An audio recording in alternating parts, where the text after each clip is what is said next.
नमस्ते सबैजनालाई। मेरो नाम कल्पना सत्याल हो। म न्याकको एकजना भलन्टियर हुँ। नेपाली अमेरिकन कम्युनिटी सेन्टरको एकजना भलन्टियर हुँ। बोर्ड अफ ट्रस्टीको मेम्बर हुँ र न्याक हेल्थ एन्ड वेलनेस प्रोग्रामको कोअर्डिनेटर हुँ। सर्वप्रथम त म Apsara Sapkota acute care nurse practitioner र रोजी गौतम फ्यामिली नर्स प्र्याक्टिसनरलाई स्वागत गर्न चाहन्छु। स्वागत छ तपाईहरुलाई। धन्यवाद दिन चाहन्छु हाम्रो निमन्त्रणा स्वीकार गरेर आज यहाँ हाई ब्लड प्रेसर र हार्ट डिजिजको बारेमा एजुकेसन सेसनको लागि जोडिनु भएको छ। त्यसको लागि धेरै धेरै धन्यवाद। जुममा उपस्थित हुनुभएका सबै महानुभावहरू र फेसबुक लाइभमा हेरिरहनुभएका महानुभावहरूलाई एकमुष्ट नमस्कार। म धन्यवाद दिन चाहन्छु यी नेप्लिजलाई हाम्रो यो कार्यक्रमहरूको लागि प्रत्यक्ष प्रसारण गर्नलाई प्लेटफर्म उपलब्ध गराउनु भएकोमा धेरै धेरै धन्यवाद। अब अगाडि बढ्न चाहन्छु म। न्याक नेपाली अमेरिकन कम्युनिटी सेन्टरका धेरै उद्देश्यहरू छन्। ती उद्देश्य प्राप्तिका लागि न्याक हेल्थ एन्ड वेलनेस प्रोग्राम पनि एउटा महत्त्वपूर्ण खम्बा हो।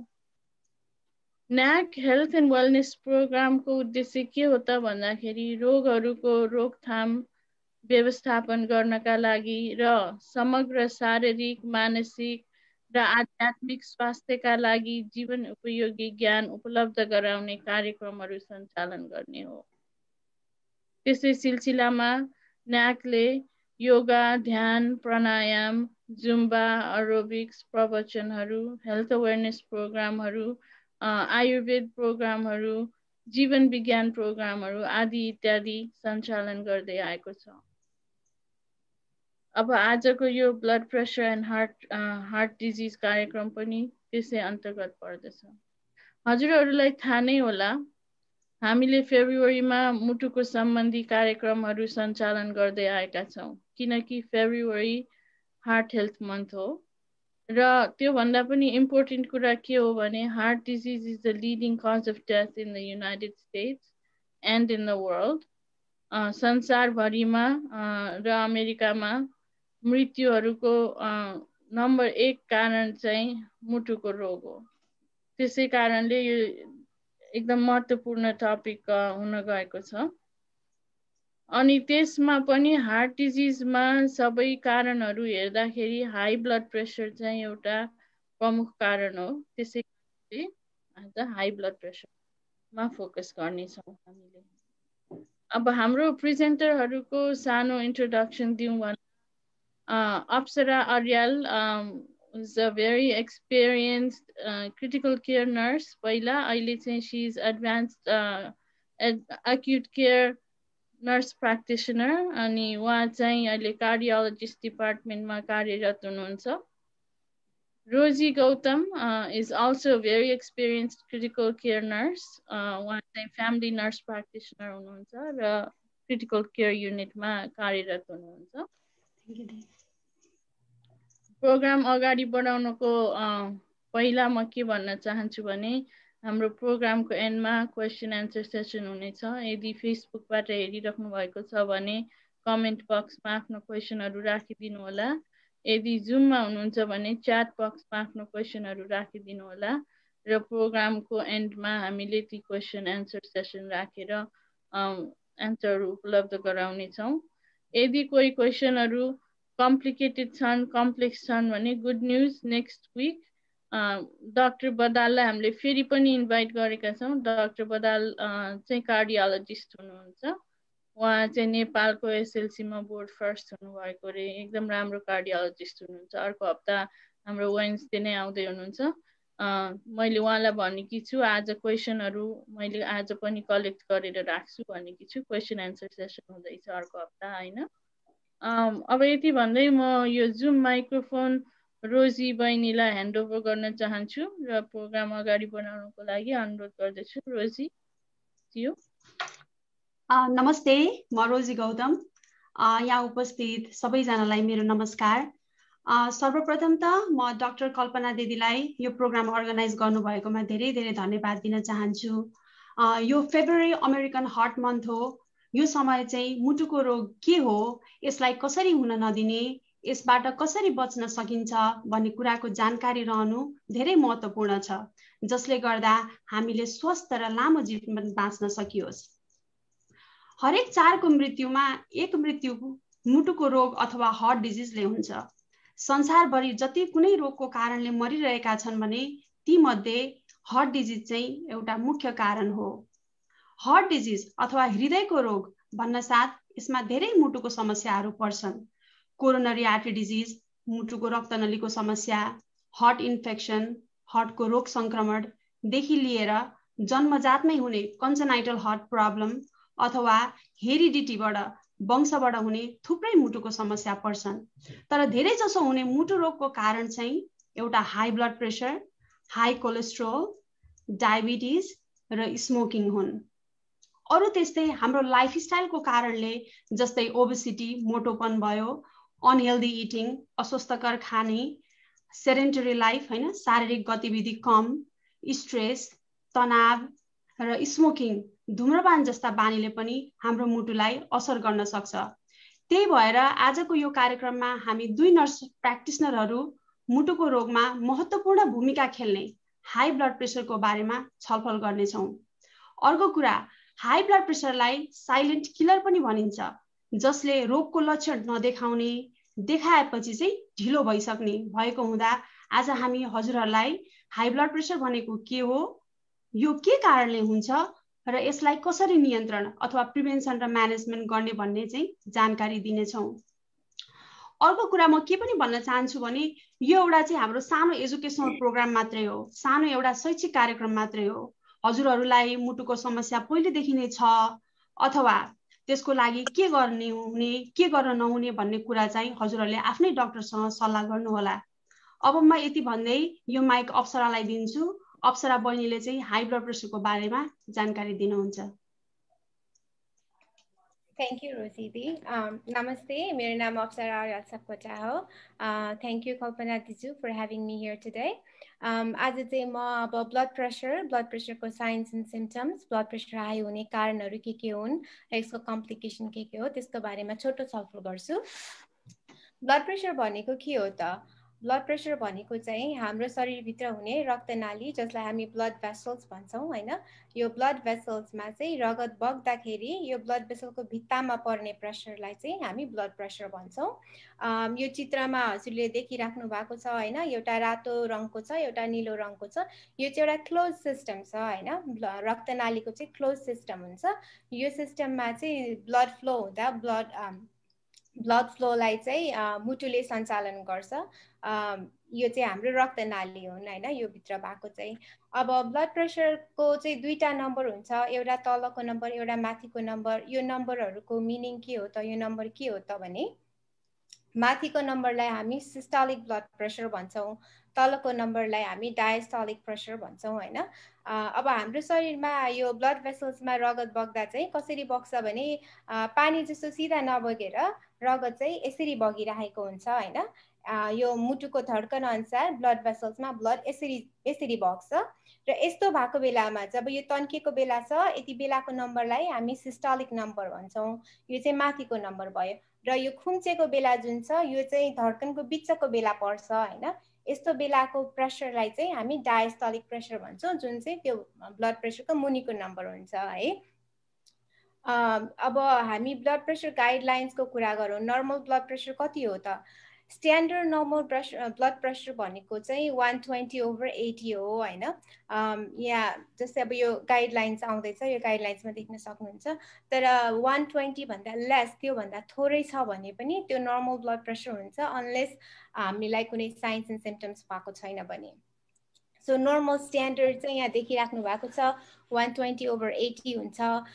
र 120 to 129/greater than 80 भयो भने चाहिँ हामी त्यसलाई बोर्डर लाइन ब्लड प्रेसर भन्छौँ। यो बोर्डर लाइन ब्लड प्रेसर भएको अवस्थामा चाहिँ हामीले सजिलै हाम्रो लाइफस्टाइल चेन्ज गरेर डायट र एक्सर्साइजले कन्ट्रोल गर्न सक्छौँ।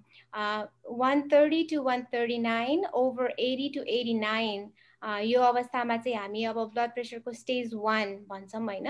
यो फेजमा पुगेपछि चाहिँ समटाइम्स डायट र एक्सर्साइजले कन्ट्रोल गर्न सकिन्छ, समटाइम्स औषधिको पनि सहायता लिन सक्नुपर्छ हैन।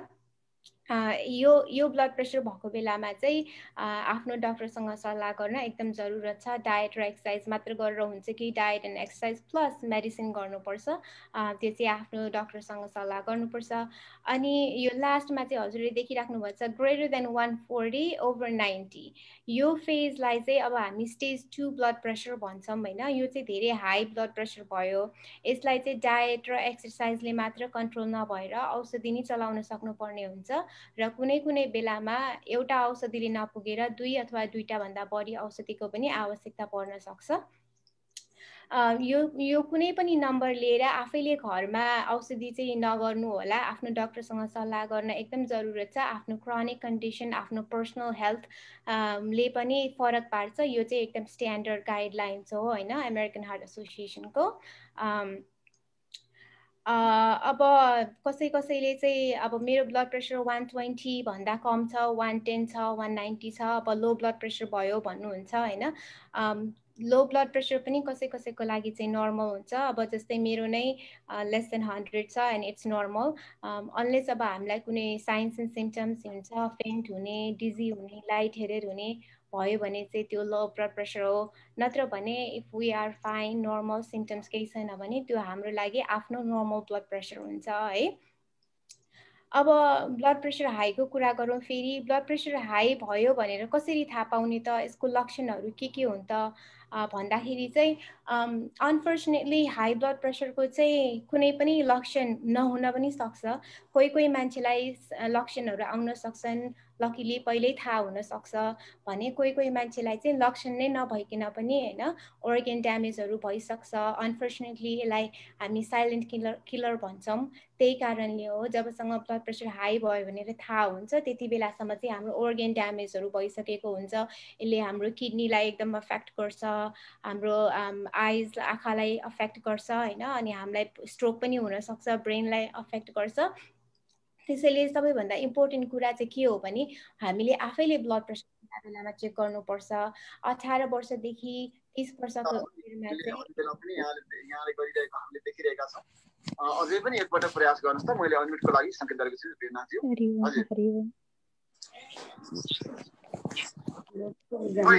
छैन।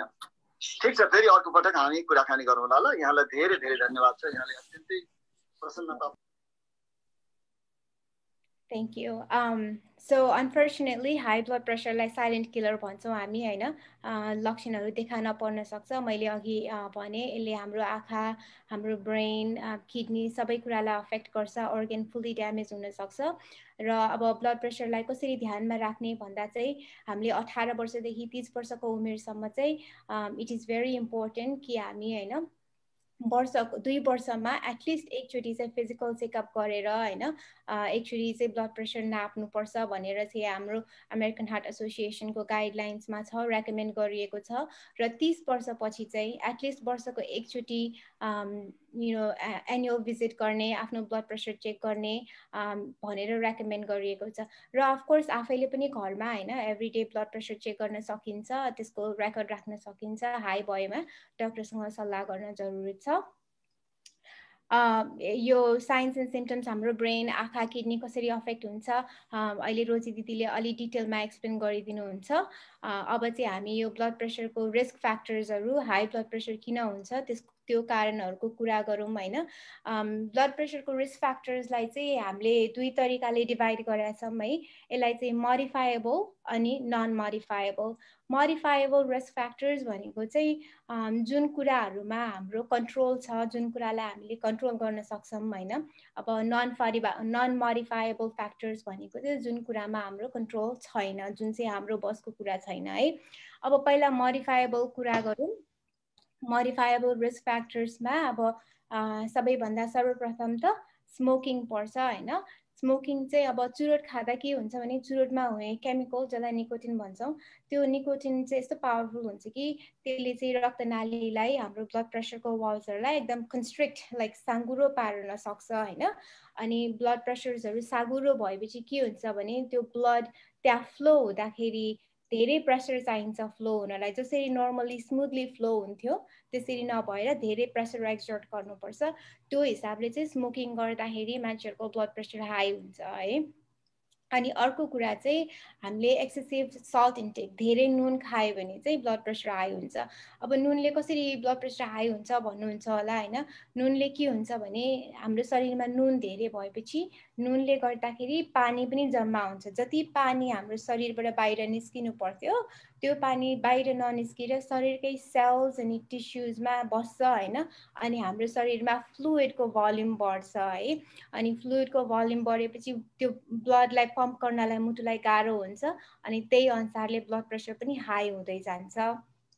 सिमिलरली अब धेरै अमाउन्टमा रक्सी खाँदा पनि ब्लड प्रेसर हाई हुन्छ, सेम मेकानिक्स। अनि धेरै स्ट्रेस लिँदा तनाव लिँदाखेरि पनि ब्लड प्रेसर हाई हुन्छ। स्ट्रेस लिँदाखेरि विभिन्न किसिमले हाई हुन्छ। मान्छेहरूमा धेरै तनाव हुँदाखेरि स्ट्रेस इटिङ हुन्छ, मोटोपन बढ्छ होइन, आलस्य बढ्छ, हर्मोनल इफेक्टहरू हुन्छ, त्यो अनुसारले चाहिँ ब्लड प्रेसर हाई हुन्छ। यो चाहिँ सबै हाम्रो मोडिफाएबल रिस्क फ्याक्टर्स हुन्, मतलब हामीले कन्ट्रोल गर्न सक्ने रिस्क फ्याक्टर्सहरू हुन् है। अब नन मोडिफायर रिस्क फ्याक्टरको कुरा गरौँ। नन मोडिफायरमा चाहिँ के पर्छ भने एज, अब हाम्रो बढ्दो उमेर बढ्दै जाँदाखेरि हाई ब्लड प्रेसर पनि बढ्दै जानु चाहिँ नर्मल नै हो, यो एक्सपेक्टेड कुरा हो होइन, त्यसमा हाम्रो कन्ट्रोल छैन। अनि अर्को चाहिँ एथनिसिटी, अब जाति वर्ग, अब कुनै कुनै जाति वर्गमा ब्लड प्रेसर हाई हुन्छ होइन, त्यो नेचुरली नै हुन्छ। जस्तै कि अफ्रिकन अमेरिकन मान्छेहरू, उहाँहरूमा चाहिँ ब्लड प्रेसर एथनिसिटी वाइज नै हाई हुन्छ, अब त्यसमा कन्ट्रोल गर्ने कुरा छैन। अनि अब अर्को कारण चाहिँ हेरिडिटरी फ्यामिली हिस्ट्री, अब जो मान्छेको चाहिँ खानदानमै ब्लड प्रेसर हाई रहनुहुन्छ होइन, इट इज एक्सपेक्टेड कि अब ब्लड प्रेसर हाई हुन्छ। अब यो कुराहरूलाई अभियसली हामीले चेन्ज गर्न सक्दैनौँ, तर यो कुराहरूलाई ध्यानमा राखेर आफ्नो लाइफस्टाइल मोडिफिकेसन, आफ्नो जीवनशैली चेन्ज गर्न चाहिँ पक्कै पनि सकिन्छ होइन। र यो कुराहरूलाई ध्यानमा राखेर आफ्नो डायट एक्सर्साइज चाहिँ अर्ली एज होइन 30-40 वर्ष 20 वर्षकै उमेरदेखि नै चेन्ज गर्नलाई आवश्यक छ। अब यो भयो ब्लड प्रेसरको कारणहरू, ब्लड प्रेसरको लक्षणहरूको कुरा होइन। अब यो ब्लड प्रेसरलाई प्रिभेन्ट कसरी गर्ने, म्यानेज कसरी गर्ने चाहिँ अब म रोजी दिदीलाई दिन्छु, उहाँले एक्सप्लेन गर्नुहुन्छ।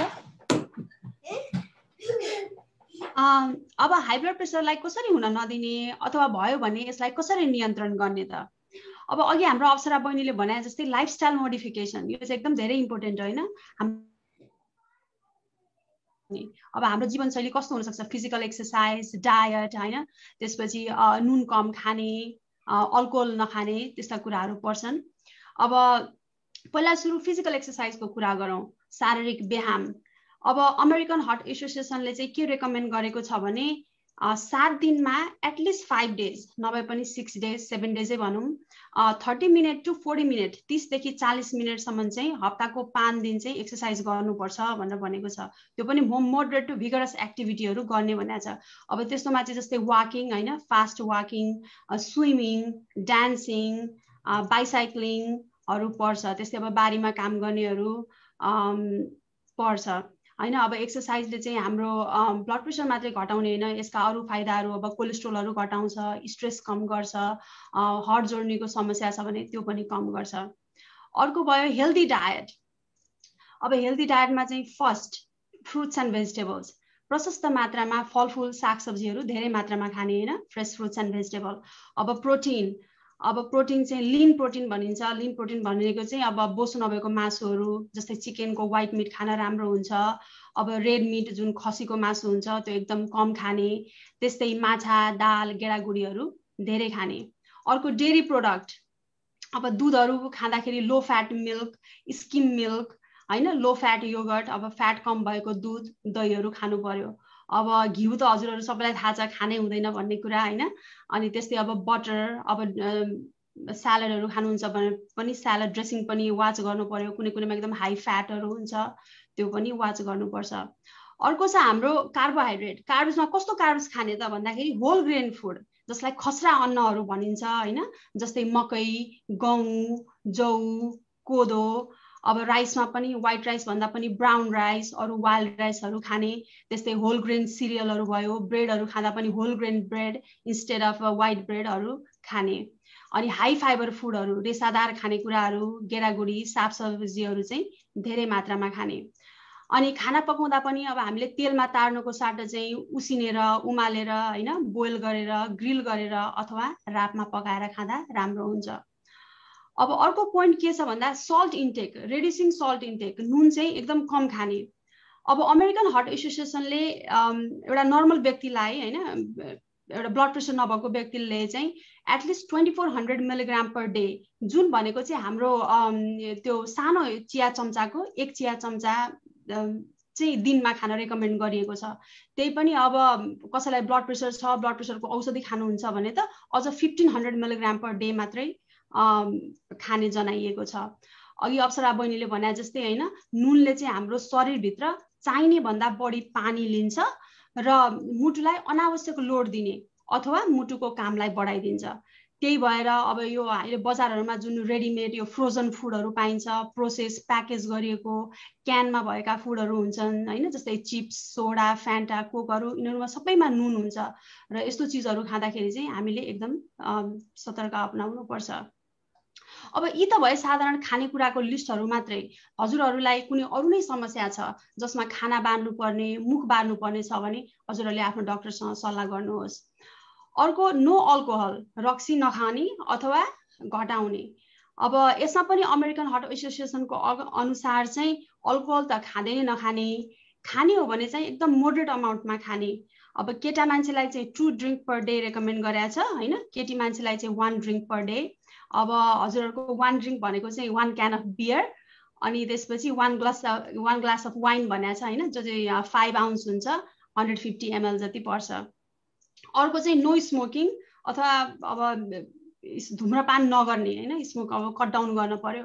अब स्मोकिङले चाहिँ मुटुको समस्या मात्रै हैन, यसले फोक्सोको समस्या, लङ प्रब्लम, क्यान्सरहरु जस्तो पनि निम्त्याउँछ। अर्को भयो हाम्रो हेल्दी वेट मेन्टेन गर्ने, हाम्रो ओजन घटाउनु पर्यो। वेट भन्न साथ बीएमआई को कुरा आउँछ।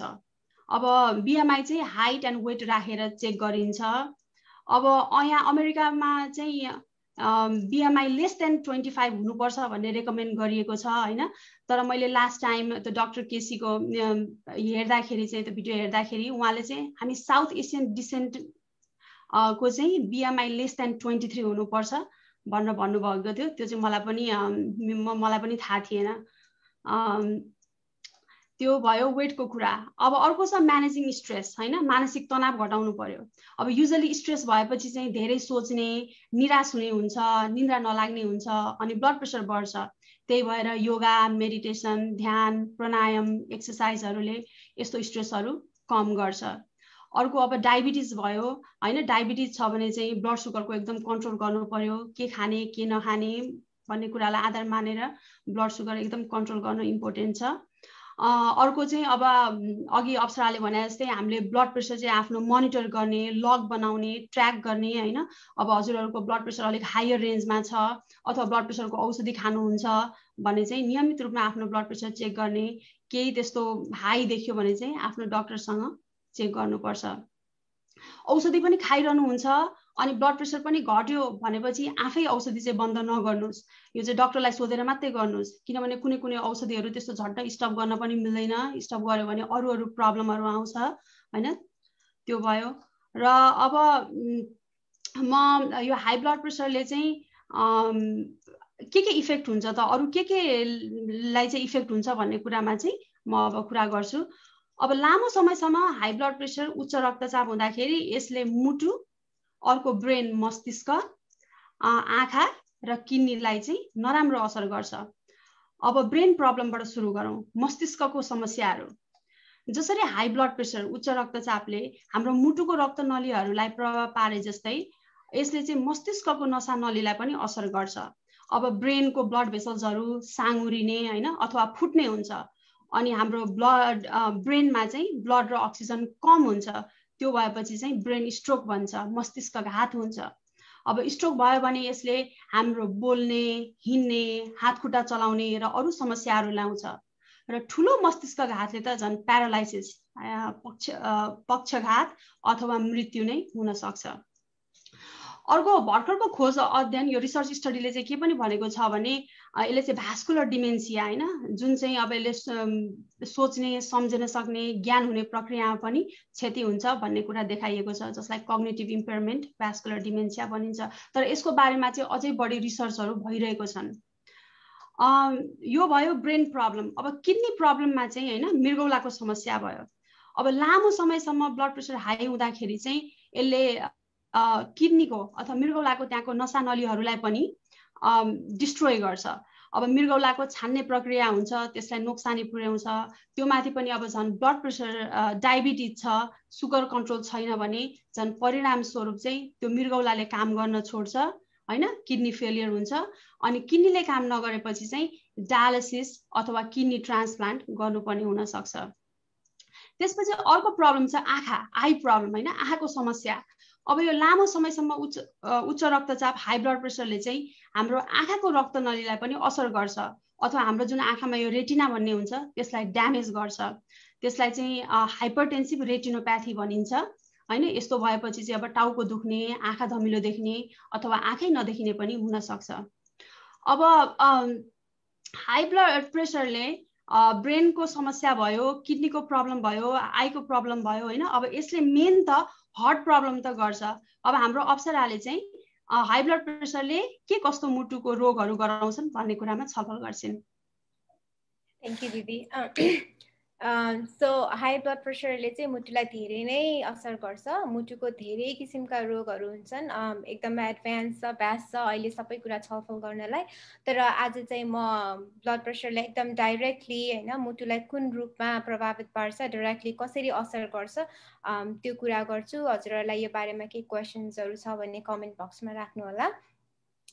सो हाई ब्लड प्रेसरबाट हुने मुटुको रोगलाई चाहिँ हामी हाइपरटेन्सिभ हार्ट डिजिज भन्छौँ। यो हाइपरटेन्सिभ हार्ट डिजिजलाई चाहिँ दुई किसिममा भाग गर्न मिल्छ। एउटा चाहिँ कोरोनरी हार्ट डिजिज भन्छौँ, अर्को चाहिँ भेन्ट्रिकुलर हाइपरट्रोफी भन्छौँ। यो दुईटालाई नै म डिटेलमा अलि सरल भाषामा एक्सप्लेन गर्छु। कोरोनरी हार्ट डिजिज यो भनेको चाहिँ हाम्रो मुटुभित्र चाहिँ हाम्रो मुटुलाई सपोर्ट गर्नको लागि उसको आफ्नै छुट्टै रक्तनाली हुन्छ, आफ्नो छुट्टै ब्लड भेसल्स हुन्छ। त्यसलाई चाहिँ हामी कोरोनरी आर्टरिज भन्छौँ हैन। त्यो भित्र पनि प्रेसर बढ्छ। जब हाम्रो शरीरमा ब्लड प्रेसर बढ्छ, हाम्रो मुटुलाई सपोर्ट गर्ने सिस्टम जुन कोरोनरी सिस्टम छ त्यो सिस्टममा पनि ब्लड प्रेसर हाई हुन्छ। त्यसमा ब्लड प्रेसर हाई भएपछि मुटुलाई एक्स्ट्रा काम गरेर ब्लड सप्लाई गर्नुपर्छ, एक्स्ट्रा पम्पिङ गर्नुपर्छ। त्यो हिसाबमा चाहिँ कसरी फरक पर्छ भने जुन त्यो कोरोनरी ब्लड भेसल्सहरूले मुटुलाई सप्लाई गरिरहेको हुन्छ त्यसमा प्रेसर हाई भएपछि त्यो ब्लड भेसल्सहरू चाहिँ, त्यो भित्ताहरू चाहिँ सारो हुन्छ, एकदम स्टिफ हुन्छ हैन, सागुरिँदै जान्छ।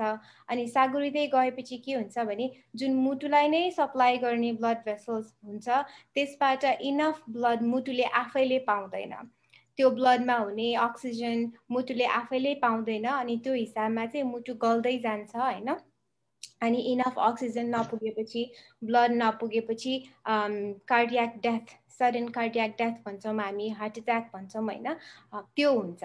त्यसलाई चाहिँ हामी कोरोनरी हार्ट डिजिज भन्छौँ हैन। यो चाहिँ ब्लड प्रेसरले मुटुको आफ्नो रक्तनालीलाई प्रेसर हाई गरेर प्रभावित गरेर हुने डेथलाई चाहिँ हामी कार्डियाक डेथ, सडन डेथ भन्छौँ। अनि अब अर्को थरी चाहिँ लेफ्ट भेन्ट्रिकुलर हाइपरट्रोफी। यो टर्म चाहिँ अलि टेक्निकल सुनिन्छ हैन, तर सरल भाषामा भन्दाखेरि यो चाहिँ के हो भने मुटु एकदम गलेको अवस्था हैन, मुटु एकदम थाकेको अवस्थालाई चाहिँ हामी भेन्ट्रिकुलर हाइपरट्रोफी भन्छौँ। मुटुले गर्न सक्ने काम गर्न नसक्दा चाहिँ जति उसले पम्पिङ गरेर ब्लड सप्लाई गर्नुपर्ने थियो त्यो पम्पिङ फङ्सनमा चाहिँ अब एबनर्मल भयो, नर्मली काम गर्न सकेन भने चाहिँ हामी त्यसलाई लेफ्ट भेन्ट्रिकुलर हाइपरट्रोफी भन्छौँ। यो केसमा चाहिँ के हुन्छ भने अब ब्लड प्रेसर हाई भएपछि त्यो प्रेसरलाई म्याच गर्नलाई मुटुलाई पनि एकदमै गाह्रो, एकदमै धेरै एनर्जी लगाएर काम गर्नुपर्ने हुन्छ, धेरै एनर्जी लगाएर पम्प गर्नुपर्ने हुन्छ। त्यही प्रेसरलाई म्याच गरेर ब्लडलाई चाहिँ विभिन्न भाग, शरीरको विभिन्न भागमा पठाउनु पर्ने हुन्छ हैन। अब उमेर छँदाखेरि चाहिँ मुटुले कम्पेन्सेट गर्न सक्छ, मुटुले चाहिँ छिटो छिटो पम्प गर्न सक्छ, ब्लड प्रेसर हाई भए पनि त्यसलाई म्याच गर्न सक्छ। तर उमेर बढ्दै गएपछि चाहिँ मुटु थाक्छ, उसको पम्पिङ फङ्सन, उसले जुन जति पम्प गर्न सक्थ्यो त्यति पम्प गर्न सक्दैन हैन। अनि मसल्सहरू थाक्दै जान्छ, अनि मसल्सहरू थाक्दै गएपछि चाहिँ बिस्तारै बिस्तारै अन्य हार्ट प्रब्लम्सहरू सुरु हुन्छ, जस्तै कि हार्ट फेलियर भनेको चाहिँ के हो भने अब हामीले 60% चाहिँ नर्मल पम्पिङ फङ्सन भन्छौँ जुन हैन, त्यो घट्दै गएर 40, 50, 30, 25 त्यस्तो हुन थाल्छ। अनि त्यो हिसाबमा चाहिँ त्यसलाई हामी हार्ट फेलियर भन्छौँ। शरीरमा जति रगत पुग्नुपर्ने हो पुग्दैन, पम्प भएर जति अक्सिजन र ब्लड सप्लाई हुनुपर्ने हो हुँदैन। अनि अर्को कम्प्लिकेसन चाहिँ यसबारे के हुन्छ भने हाम्रो इलेक्ट्रिसिटी, हाम्रो हार्टमा जुन इलेक्ट्रिसिटी सर्किट हुन्छ त्यो नै गडबड हुन्छ। हाम्रो नर्मल रिदम रेट सबै गडबड भएर एबनर्मल हार्ट रिदमहरू हुनसक्छ, अनि जसले गर्दाखेरि पनि सडन डेथ हुन्छ हैन। अनि अर्को कुरा चाहिँ हार्ट एट्याक। अब हार्ट एट्याक चाहिँ कसरी हुन्छ त भन्दाखेरि यस्तो भएर यो कोरोनरी आर्टरिजमा प्रेसर हाई भएपछि त्यो साह्रो हुँदै जान्छ हैन। अनि जति यो भित्ताहरूमा प्रेसर बढेर ब्लड प्रेसर साह्रो हुँदै जान्छ, सागुरिँदै जान्छ, त्यति थोरै ब्लड, त्यति थोरै अक्सिजन हार्ट मसल्सले पाउँछ हैन। हार्ट एउटा मसल्सको थैलो हो हैन।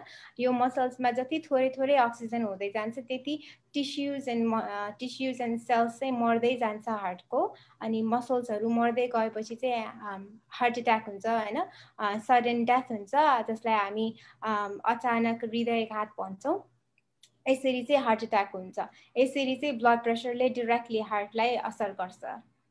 अब कस्तो मान्छेहरूलाई चाहिँ यो सडन हार्ट एट्याक हुन्छ भनेर सोध्नुहुन्छ भने जो मान्छे चाहिँ ओबेस छ हैन, ओभरवेट छ, स्मोकिङ गरिन्छ, ब्लड प्रेसर कन्ट्रोल गरिँदैन, ओइली फ्याटी खाइन्छ, कोलेस्ट्रोलहरू चेक गरे हुँदैन, कोलेस्ट्रोल बढी छ, यस्तो मान्छेहरूलाई चाहिँ यो सडन डेथ हुने, सडन हार्ट एट्याक आउने चान्सेसहरू चाहिँ एकदमै धेरै हुन्छ। अनि त्यसैले आफ्नो यो ब्लड प्रेसर, कोलेस्ट्रोल्सहरू चेक गरिराख्नुपर्छ, आफ्नो फ्यामिली हिस्ट्री थाहा पाइराख्नुपर्छ हैन, बेला बेलामा डक्टर भिजिट गरिराख्नुपर्छ, अनि मुटु सम्बन्धी ज्ञानहरू राखिराख्नुपर्छ। It is very important. अब यो चाहिँ डाइरेक्टली कसरी ब्लड प्रेसरले मुटुलाई असर गर्छ बारेमा मैले कुरा गरेँ। आजको हाम्रो सबै छलफलको समराइज अनि टेक होम पोइन्ट्स अब रोजी दिदीले एक्सप्लेन गर्नुहुन्छ। हजुरहरूलाई केही क्वेसन्स भयो भने कमेन्ट सेक्सनमा प्लिज राख्नु होला।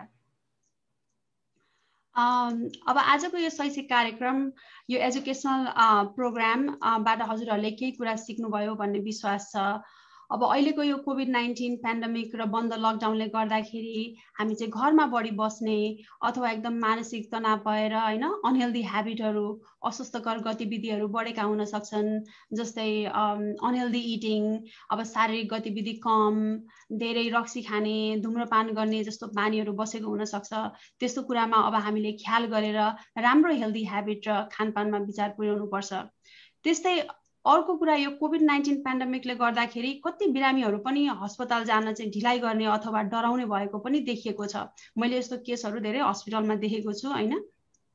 अब हजुरहरूलाई यस्तो छाती दुख्ने, रिङटा लाग्ने, सास फेर्न गाह्रो हुने, काँधहरू दुख्ने, पसिना आउने, मुटु पोल्ने अथवा एकदम गाह्रो भएको जस्तो छ भने तुरन्त इमर्जेन्सी गइहाल्नुहोस् हैन। यस्तो यो चाहिँ अब हार्ट एट्याकको साइन सिम्टम्सहरू हुन सक्छ। त्यही भएर यस्तो कुरामा चाहिँ ढिला गर्नु हुँदैन। अब स्वस्थ जीवनशैली गरियो भने मुटुको रोगबाट बच्न सकिन्छ भन्ने कुरा हजुरहरूले थाहा पाउनु भयो होला। आजको कार्यक्रमबाट हामीले चाहिँ हजुरहरूलाई 3 कुरा भन्छौँ। 3S हैन, say no to salt and stress, stay active, see and watch what you it.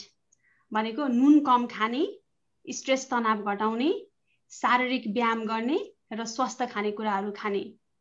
अब यति भन्दै आजको यो सिद्धियो। अब हामी क्वेसन एन्सरतिर लाग्छौँ होला। कल्पना दी, हामीसँग अडियन्सको कुनै क्वेसनहरू छ? Thank you. सर्वप्रथम चाहिँ म थ्याङ्क यू भन्न चाहन्छु रोजी र अप्सरा दुवैजनालाई। धेरै कमेन्टहरु छ फेसबुक लाइभबाट great program very informative thank you भनेर त्यही भएर दुवैजनालाई धन्यवाद क्वेशनहरु छ अब म च्याट बक्समा हेर्छु अनि फेसबुक लाइभको क्वेशन भन्छु है त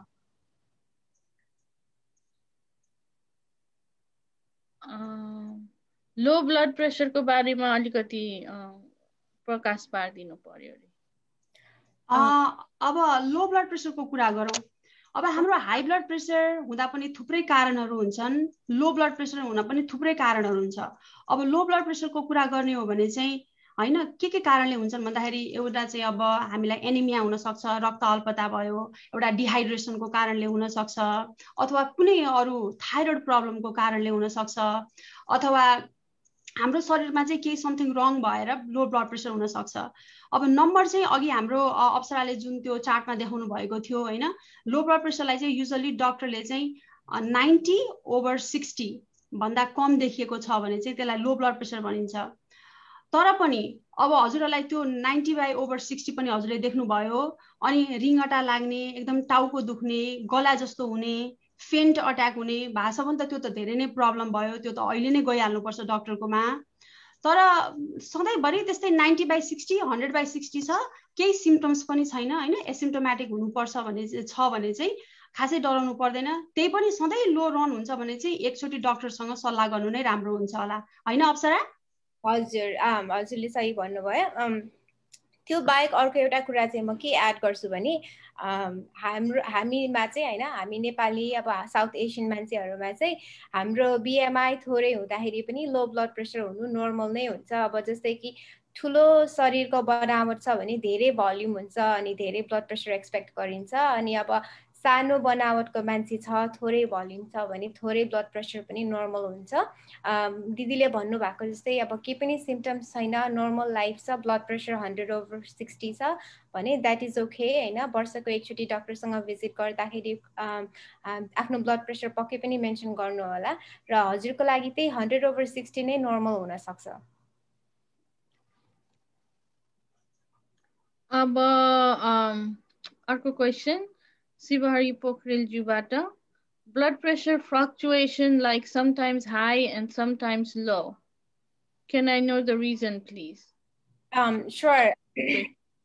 So, सर्वप्रथम त blood pressure high र low हैन आफूले दिनको कुन समयमा कसरी नापेको छ त्यो कुरामा ध्यान दिनुपर्छ हैन एभ्री डे बिहान र बेलुका नाप्ने गर्नु भएको छ भने बिहान र बेलुका नै नाप्ने गर्नुस् जुन मसिनले नाप्नुहुन्छ त्यही मसिनले एभ्री डे अनि जुन ठाउँमा जुन हातमा नाप्नुहुन्छ त्यही हातमा नाप्नुस् अनि त्यही अनुसारले लेखेर राख्नुस् हैन अनि बेलुका साँझ पख राति पख चाहिँ ब्लड प्रेसर अलि लो हुनु नर्मल नै हुन्छ अनि बिहान चाहिँ अलिकति हाई हुनु त्यो नर्मल नै हुन्छ त्यो एभ्री डे रेकर्ड गरेर राख्नुस् अनि 3 महिनामा डाक्टरसँग भिजिट गर्न जाँदाखेरि चाहिँ त्यो ब्लड प्रेसर कतिको फ्लक्चुएट भएको छ कतिदेखि कतिसम्म फरक छ त्यो अनुसारले चाहिँ आफ्नो लाइफस्टाइल मोडिफिकेसन र औषधिको सहायता लिनुपर्ने हुन्छ अनि ब्लड प्रेसर नाप्दाखेरि इट इज इम्पोर्टेन्ट कि सधैँ एउटै पोजिसनमा हैन आफ्नो हातलाई आफ्नो हार्टको लेभलमा राख्नुपर्छ खुट्टालाई क्रस नगरिकन खुट्टालाई सिधा राखेर नाप्नुपर्छ हैन आफ्नो ब्ल्याडर एम्प्टी गरेर नाप्नुपर्छ अनि त्यसमा पनि धेरै नै फ्लक्चुएसन भयो भने चाहिँ म हजुरलाई के रेकमेन्ड गर्छु भने आफ्नो डाक्टरसँग सल्लाह गर्नुस् आफ्नो blood pressure every day record गरेर राख्नुस् अनि डाक्टर भिजिटमा डाक्टरलाई देखाउनुस् थ्यांक यू अप्सना अब अर्को क्वेशन देव गुरु अथवा प्रकाश सुवेदीज्यूबाट छ यहाँ हाई ब्लड प्रेसर हुनेको ट्यान्ट्रम पनि अलि हाई हुने जस्तो लाग्यो के यो सही हो र हो भने फ्यामिली मेम्बरले यस्तो सिचुएसनलाई कसरी कोप गर्न सक्छौं यसमा पनि हाई ब्लड प्रेसर हुनेको ट्यान्ट्रम पनि अलिअलि हाई हुने जस्तो लाग्यो भन्नुभयो हैन अब यो ट्यान्ट्रम भन्दा पनि हजुरलाई हाई ब्लड प्रेसर छ भने अलिअलि टाउको दुख्ने शरीरमा चाहिँ समथिङ इज नट राइट केही नभएको जस्तो हुने केही मलाई सन्चो छैन भएको जस्तो हुने रिस उठ्ने तनाव उठ्ने भएर त्यस्तो ट्यान्ट्रम भएको होला पक्कै हजुरले ब्लड प्रेसर चेक गर्नु भएको छ त त्यो चाहिँ थाहा पाउनु पर्यो अब यदि ब्लड प्रेसर हाई रहेछ भने त हजुरले अब डक्टरकोमा जान पर्यो, देखाउन पर्यो, यो ब्लड प्रेसर हाई नै भएर भएको हो कि भनेर हैन, त्यो कुरा बुझ्नु पर्ने हुन्छ।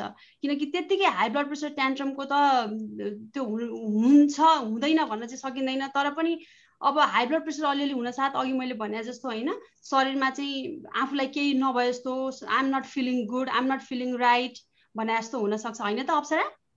हजुर, एकदम इन्ट्रेस्टिङ क्वेसन यो चाहिँ। युजली हामी यो फिल गर्छौँ हैन, ब्लड प्रेसर हाई हुने मान्छेहरू धेरै रिसाउँछन् जस्तो लाग्छ हैन।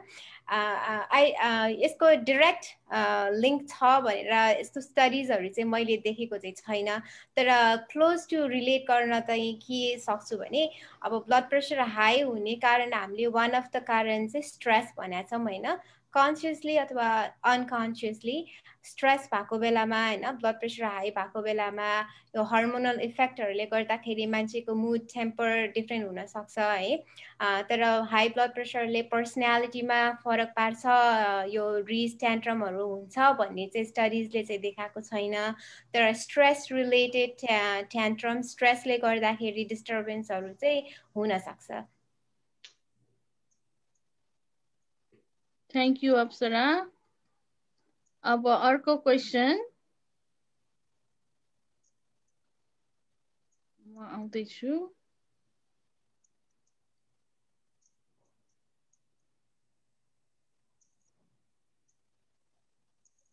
एकजनाले फेसबुकबाट भन्नुभएको छ कि एओर्टाको बारेमा चन्द्र बी मल्लले सोध्नुहुन्छ, एओर्टाको बारेमा केही एक्सप्लेन गरिदिनुस् रे।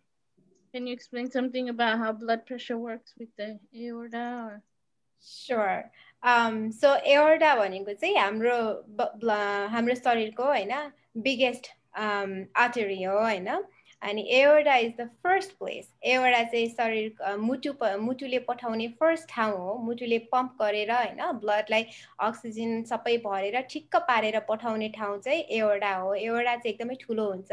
एओर्टाबाट चाहिँ 3टा ब्रान्चबाट टाउकोमा आफ्नो शरीरमा हैन, टाउको माथि शरीर तल सबैतिर ब्लड फ्लो हुने मेन आर्टरी चाहिँ एओर्टा हो। Aorta is very important.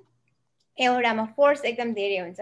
एक त यो सबैभन्दा ठुलो आर्टरी भयो हैन, अनि डाइरेक्टली हार्टले ब्लडलाई एकदमै रेडी गरेर न्युट्रिसियस बनाएर शरीरमा पठाउने भेसल्स हो, त्यसलाई चाहिँ एओर्टा भन्छौँ हामी। अब अर्को क्वेसन चाहिँ फेसबुकबाट लिन्छु म एउटा क्वेसन, अनि फेरि च्याट बक्समा आउँछु। हाई ब्लड प्रेसर भएको बिरामीलाई डाक्टरहरूले अपरेसन गर्न मिल्दैन भन्नुहुन्छ, यसको कारण के होला? अब यहाँ अमेरिकामा चाहिँ के हुन्छ भने हाई ब्लड प्रेसर हुँदाखेरि अरू कार्डियक प्रब्लमहरू, अरू मुटुको समस्याहरू पनि हुन्छ हैन। अनि त्यही भएर चाहिँ के गर्नुहुन्छ भने यहाँ चाहिँ मेडिकल क्लियरेन्स नगरी चाहिँ कुनै पनि सर्जरीहरू गर्न मिल्दैन भनेर भन्नुहुन्छ। किनभने कार्डियोलोजिस्टले हेर्नुहुन्छ उहाँको कति रिस्क छ, कति चान्स छ, सर्जरी पछि उहाँलाई हार्ट प्रब्लम अथवा अरू प्रब्लमहरू के आउन सक्छ भनेर कार्डियोलोजिस्टले हेरेर मेडिकली क्लियर भएपछि चाहिँ सर्जरी गर्न मिल्ने हुन्छ। Thank you. अर्को क्वेसन देख्दै मैले। Thank you, Rosie. I'm looking for more questions. मैले यहाँ एउटा श्रीधर कौशल्याबाट एउटा क्वेसन पनि देखेँ, frequency of blood pressure checking भनेर। म त्यसमा अलिकति भन्छु।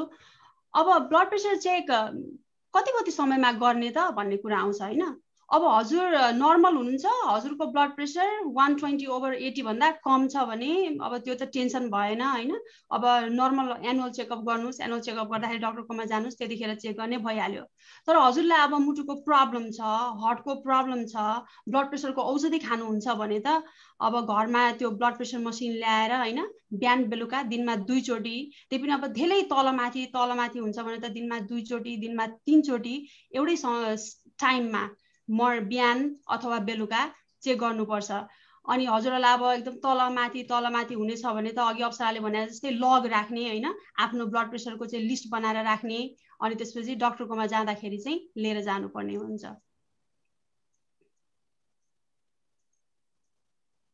थ्याङ्क यू रोजी। धन्यवाद उत्तरको लागि है। उत्तर मिल्यो हजुर? अरु केही क्वेशन छ? अर्को मलाई एकदम धन्यवाद यो अर्गनाइज गर्नुभएकोमा नि कल्पनाजी एकदम राम्रो खालको लाग्यो इन्टरेक्टिभ भएको छ र प्रेजेन्टरहरूलाई नि एकदम धेरै धेरै धन्यवाद। मैले एउटा थप कुरा एकचोटि एउटा मुटुको डाक्टरले के भन्नुहुन्थ्यो भने don't get tempted for checking pressure always भनेको थियो क्या। त्यो टेम्पटेसन नहुनु बेस हुन्छ है, सधैँ प्रेसर जाँचिराख्नु पर्दैन भन्ने पनि भन्नुहुन्थ्यो। अहिले उहाँले मलाई चाहिँ अब छ भने चाहिँ रेगुलर चेक गर्नु बेस हुन्छ भन्ने जस्तो सल्लाह भयो। त्यो कसरी बुझ्नु अब यही ठिक हो कि त्यो ठिक हो भन्ने? हजुरको ब्लड प्रेसर चाहिँ कुन रेन्जमा हुन्छ त धेरै जसो हेर्दाखेरि? अहिले चाहिँ अब म 60 ओभर भएँ होइन, 61 भएँ म। अब मेरो अहिले चाहिँ 130 अराउन्ड 130 एभव अनि तलको चाहिँ 82 78 यस्तै छ। यस्तो छ होइन। अब हजुरले चाहिँ त्यही त अब त्यो धेरै ब्लड प्रेसर चेक गरिरहँदा पनि धेरै स्ट्रेस हुन्छ, ब्लड प्रेसर ओहो मेरो बढ्यो अब के गर्ने भन्ने टेन्सन हुन्छ भन्ने कुरा पनि ठिक हो। अब आफूले हेरिरहने होइन, आफूले चेक गर्ने। अब हाम्रो यो गाइडलाइन्स अनुसार चाहिँ अमेरिकन हार्ट एसोसिएसनले चाहिँ के भनेको छ भने ब्लड प्रेसरको औषधि खानुहुन्छ, ब्लड प्रेसर छ भने चाहिँ दिनको 2 चोटि हेर्ने भनेर भनेको छ। अब हजुरहरूले हप्ताको 1 चोटि अथवा हप्ताको 2 चोटि हेर्ने। कसैलाई आफूलाई एकदम टाउको दुख्यो, आफूलाई एकदम गाह्रो भयो जस्तो भयो, ब्लड प्रेसर बढाएको छ जस्तो भयो भने त अलिकति फ्रिक्वेन्टली नै चेक गर्नुपर्ने हुन्छ। हस्, थ्यांक यू। म एउटा फन फ्याक्ट भन्छु है हजुरलाई। यो चाहिँ एकदम कमन क्वेसन हो होइन। ब्लड प्रेसर चाहिँ धेरै नापिराख्ने मान्छे कसैको चाहिँ ब्लड प्रेसर बढ्छ नै होइन। अनि कोही मान्छेहरू डक्टरकोमा आउँदाखेरि डक्टरलाई देख्ने बित्तिकै होइन, यो एकदम सत्य कुरा नै हो। डक्टरकोमा आउँदाखेरि चाहिँ डक्टरलाई देख्ने बित्तिकै ब्लड प्रेसर बढ्छ होइन। त्यसलाई चाहिँ एक्चुअली एउटा टर्म पनि छ, त्यसलाई चाहिँ हामी व्हाइट कोट सिन्ड्रोम भन्छौँ। व्हाइट कोट लगाएको देख्ने बित्तिकै ब्लड प्रेसर बढ्ने के। अनि त्यही भएर डक्टरहरूले चाहिँ के सल्लाह गर्नुहुन्छ भने अब अफिसमा आएपछि कोही मान्छेको ब्लड प्रेसर हाई छ भने तपाईँ घर जानुहोस् होइन, अनि भोलि बिहान उठेर आफ्नो नर्मल मुडमा ब्लड प्रेसर चेक गर्नुहोस् 1 हप्ता 2 हप्ता, अनि त्यो लेखेर अनि फेरि मकोमा आउनुहोस् अनि भन्नुहुन्छ के। घर गएको र घरको ब्लड प्रेसर हेरेर मात्र अनि डिसिजन गर्नुहुन्छ के। यो चाहिँ फन कुरा नै हो, यो सत्य कुरा हो। ब्लड प्रेसर धेरै नापिराख्दा पनि कोही मान्छेको यतिकै ब्लड प्रेसर हाई हुन्छ, डक्टरलाई देख्ने बित्तिकै कोही मान्छेको ब्लड प्रेसर हाई हुन्छ। त्यही भएर चाहिँ आफ्नो नर्मल अब हजुरको डक्टरले पर्सनली हजुरलाई थाहा छ, चिन्नु भएको छ, उहाँले 3 दिनमा नाप्नुहोस् हजुर 1 हप्तामा नाप्नुहोस् भन्नुहुन्छ भने त्यस्तै गर्दा हुन्छ। तर जेनरली स्ट्यान्डर्डमा चाहिँ हामी एभ्रीडे बिहान र बेलुका गर्नु भन्छौँ। हस्, थ्यांक यू। थ्यांक यू अप्सरा। यहाँ अर्को एउटा क्वेसन आएको छ च्याट बक्समा। मेरो हात, शान्ता घिमिरेज्यूले न्यू जर्सीबाट, मेरो हात धेरै झमझम हुने गर्छ किन होला? अब यो हात धेरै झमझम गर्ने कुरा चाहिँ ब्लड प्रेसरसँग त्यति रिलेटेड छैन जस्तो लाग्यो होइन। आज चाहिँ हामी धेरै ब्लड प्रेसरसँग फोकस छौँ। अब यो हात झमझम गर्ने चाहिँ बढी नसाको प्रब्लमहरू हुनसक्छ। अब यहाँ हात अथवा कुमको नसाहरू थिचेर अथवा त्यहाँ केही भएर त्यहाँको हड्डीमा कुनै प्रब्लम भएर हुनसक्छ। यो चाहिँ हजुरहरूले आफ्नै डक्टरसँग गएर सल्लाह गर्ने, देखाउने गर्नुपर्छ जस्तो लाग्छ। धन्यवाद हजुरलाई, thank you. Thank you Roji. Facebook question एउटा क्लेरिफिकेसन क्वेसन छ। अघि हामीले एओर्टाको बारेमा अप्सराले हो क्यारे एओर्टाको बारेमा भनिन् होइन। So he says he means एओर्टाको साइज इन्क्रिज भयो भने के गर्ने? ओके। सो यो चाहिँ एकदमै भ्यास्ट कुरा हो है, एकदमै एडभान्स कुरा हो। यो चाहिँ एओर्टाको साइज इन्क्रिज भयो भने के गर्ने है। एओर्टाको साइज इन्क्रिज भयो भने फर्स्ट अफ अल धेरैवटा टेस्ट गर्नुपर्छ है, अनि धेरैवटा फलोअप गर्नुपर्छ। एकैचोटि कन्क्लुजनमा चाहिँ पुगिँदैन। अब साइज नर्मल साइजभन्दा अलिकति ठुलो छ भने डक्टरहरूले के गर्नुहुन्छ 3 महिना 6 महिना होइन टेस्ट गरेर मोनिटर गर्नुपर्छ। अनि यसलाई 2 प्रकारले ट्रिट गर्नुहुन्छ। एउटा चाहिँ औषधिको सहायताले, एउटा चाहिँ सर्जिकलको सहायताले। अब यो एउटा कत्रो छ, पहिला कति थियो, कति तन्कियो, के कारणले तन्कियो होइन, तन्किएको मात्र छ कि यो एउटा फुट्न लागेको छ कि फाटिन लागेको छ कि होइन, च्यातिन लागेको छ कि, त्यो अनुसार सबै कुरा ध्यानमा राखेर अनि मात्र यसको उपचार गरिन्छ होइन। यसरी जेनरली अब यो एउटा ठुलो भयो अब के गर्ने भनेर चाहिँ हुँदैन। यसलाई चाहिँ धेरैवटा टेस्ट गरेर ट्रायल एन्ड एरर जस्तो गरेर सल्लाह लिएर औषधिले ब्लड प्रेसर अलि लोवर गराउने, ठ्याक्क यो रेन्जदेखि यो रेन्जसँग राख्ने भनेर अलिक टेक्निकलिटी धेरै हुन्छ। एक्ज्याक्टली अब एउटा ठुलो हुने बित्तिकै यस्तो गरौँ भन्ने चाहिँ हुँदैन, पर्सनलाइज्ड हुन्छ। कति साइज बढा छ, कति समयभित्र बढेको छ भन्ने धेरै कुराहरूको फ्याक्टर हुन्छ। Thank you Apsara. You're welcome. दुवैजनालाई फेरि पनि धन्यवाद। अब फेसबुक लाइभमा मैले क्वेसन देखिनँ, च्याट बक्समा पनि देखिनँ। त्यसको मतलब के हो भने आई थिङ्क हामी first time in a long time wellness प्रोग्राममा टाइममा हिँड्दैछौँ। अब हाम्रो ग्रुपमै हुनुहुन्छ कति, हामी 19 जना छौँ अहिले होइन। This means we can open the floor for verbal questions होइन। मैले हात उठेको देखिराखेको छु। सुनिता खत्री दिदी, हजुरको क्वेसन थियो? मेरो एउटा सिम्पल क्वेसन हो, तर म सर्वप्रथम त म सुनिता खत्री न्याकको एउटा भोलिन्टियर हो र थ्याङ्क यू दिन चाहन्छु, धन्यवाद दिन चाहन्छु हाम्रो कार्यक्रमलाई शोभा बढाइदिनु भएकोमा रोजी गौतमजी र अप्सरा अर्यालज्यूलाई, हजुरहरू दुवैजनालाई मेरो नमस्कार। यो एउटा चाहिँ कस्तो छ भने हेर्दाखेरि सिम्पल देखिन्छ, तर कतिपय चाहिँ यस्तो केसहरू भेटिएको छ कि आज चारसम्दो मान्छे आज खाना खान्छ, बेलुका सुत्न जान्छ, भोलिपल्ट त्यो मान्छेलाई हामीले पाउँदैनौँ होइन। त्यस्तो किसिमको सिचुएसनहरू चाहिँ धेरै, मैले त एकदमै धेरै देख्छु। आज देखिरहेको भेटिरहेको मान्छे भोलि चाहिँ के भयो भन्दा त सुत्नु जानु भएको थियो, त्यसपछि उहाँ चाहिँ उठ्नु भएन भन्ने चाहिँ त्यस्तो खालको स्याड समाचारहरू सुनिरहन्छ र यो धेरै सुनिन्छ। यसमा यो ब्लड प्रेसरको केही रिलेटेड हुन्छ कि हुँदैन? त्यसमा चाहिँ कतिसम्म यो हार्ट अट्याकहरूको कारण मात्रै हुनसक्छ कि यसमा ब्लड प्रेसर लो अथवा हाईको पनि कुनै चान्सेसहरू हुन्छ त्यो कुरालाई इफेक्ट गर्ने? त्यो कुरामा केही बताइदिनुहुन्छ कि भनेर क्वेसन। डेफिनेटली यसमा चाहिँ ब्लड प्रेसरको ठुलो रोल हुन्छ है। हजुरले भन्नुभएको जसलाई चाहिँ हामी सडन कार्डियक डेथ भन्छौँ है। हिजोसम्म ठिक भइराखेको मान्छे, केही रोग यताउता केही थिएन, भोलिपल्ट उहाँको डेथ भयो भने धेरै सुन्छौँ हामीले। यसलाई चाहिँ sudden cardiac death, cardiac arrest, MI होइन, हार्ट एट्याक यस्तो भन्छौँ। यसमा चाहिँ ब्लड प्रेसरले कसरी रोल प्ले गर्छ भने अघि नै मैले भने जस्तै जुन भनेको थिएँ मैले लेफ्ट भेन्ट्रिकुलर हाइपरट्रोफी र कोरोनरी हार्ट डिजिज होइन। यसमा चाहिँ ब्लड प्रेसर सँगसँगै कोलेस्ट्रोलको पनि ठुलो सहभागिता हुन्छ होइन। कोलेस्ट्रोल र हाई ब्लड प्रेसर दुइटै मिलेर यो सडन कार्डियक डेथ हुन्छ। के हुन्छ भने ब्लड प्रेसर हाई भएपछि जुन यो मैले अघि भने मुटुभित्रको आफ्नै सर्कुलेसन, जसलाई हामी कोरोनरी सर्कुलेसन भन्छौँ होइन, त्यसलाई पनि हाई ब्लड प्रेसरले एकदमै फरक पार्छ। त्यो जब ब्लड प्रेसर हाई हुन्छ त्यो मुटुभित्रको ब्लड प्रेसर पनि हाई हुँदा जुन त्यो ब्लड प्रेसरको भित्ताहरू हुन्छ नि, यस्तो त्यो भित्तामा धेरै प्रेसर पर्छ कि 24/7 एभ्री बिट एभ्री धड्कन चाहिँ एकदमै धेरै प्रेसर पर्छ। अनि त्यो प्रेसर परेपछि त्यो धेरै समयदेखि परिरहेको हुन्छ, त्यो आजको भोलि डेभलप भएको कुरा हुँदैन, त्यो धेरै समयदेखि भइरहेको हुन्छ। हामीलाई सिम्टम्स मात्र नदेखिएको, त्यो मान्छेहरूलाई सिम्टम्स मात्र नदेखेको भएर केही छैन भन्ने भएको हो होइन। अनि अचानक हुन सक्ने कुराहरू अचानक के हो भने त्यो प्रेसरले गर्दाखेरि त्यो भित्ता फुट्छ, मान्छेको सडन डेथ हुन्छ है समटाइम्स। अनि समटाइम्स त्यो प्रेसर एकदमै हाई छ अनि त्यो मान्छेको कोलेस्ट्रोल पनि हाई थियो। अनि कोलेस्ट्रोल हाई हुँदा के हुन्छ भने त्यो यस्तो ब्लड भेसल्सहरूमा होइन, यस्तो नलीहरूमा यस्तो भित्तामा गएर फ्याटको पोकाहरू जमेको हुन्छ कि, जुन चाहिँ अब हामीलाई थाहा हुँदैन होइन।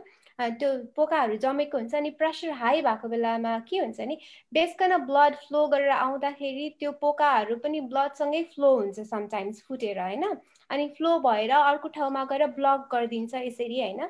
अनि ब्लड फ्लो त्यहाँ रोकिन्छ कम्प्लिटली रोकेपछि यहाँ पछाडिको जुन भाग छ यहाँको जुन मसल्सहरू छ मुटुको त्यो मसल्सहरूले त ब्लड अक्सिजन केही पनि पाएन बिकज त्यो ठुलो त्यो पकेट त्यो फ्याट पकेटले गर्दाखेरि छेक्यो नि त अनि यो मसल सडनली डाई हुन्छ हैन यो मसल सडनली डाई भएपछि यदि हार्टको ठुलो मसल एउटा चङ्क नै मर्यो भने चाहिँ सडन कार्डियाक डेथ हुन्छ किनभने त्यो मसल्स जुन मर्छ त्यसपछि हार्टले जति पम्प गरेर ब्लड हाम्रो शरीरमा पठाउँथ्यो नि ब्लड पम्प गर्न पनि सक्दैन अनि जुन नर्मल कन्डक्सन नर्मल इलेक्ट्रिसिटी जुन रन हुन्छ हाम्रो हार्टमा अब आधी पार्टले कामै नगरेपछि यहाँ इलेक्ट्रिसिटी कन्डक्ट नै नभएपछि यतापट्टि जति कन्डक्ट भए पनि त्यसले काम गर्दैन त्यो एबनर्मल रिदम्समा जान्छ हैन अनि मान्छेको सडन डेथ हुन्छ यो कारणले चाहिँ ब्लड प्रेसर कोलेस्ट्रोल अनि डायबिटिज चाहिँ कस्तो हो भने यो सुगर रोग चाहिँ म चाहिँ के भन्छु मेरो पेशेन्ट्सहरूलाई भने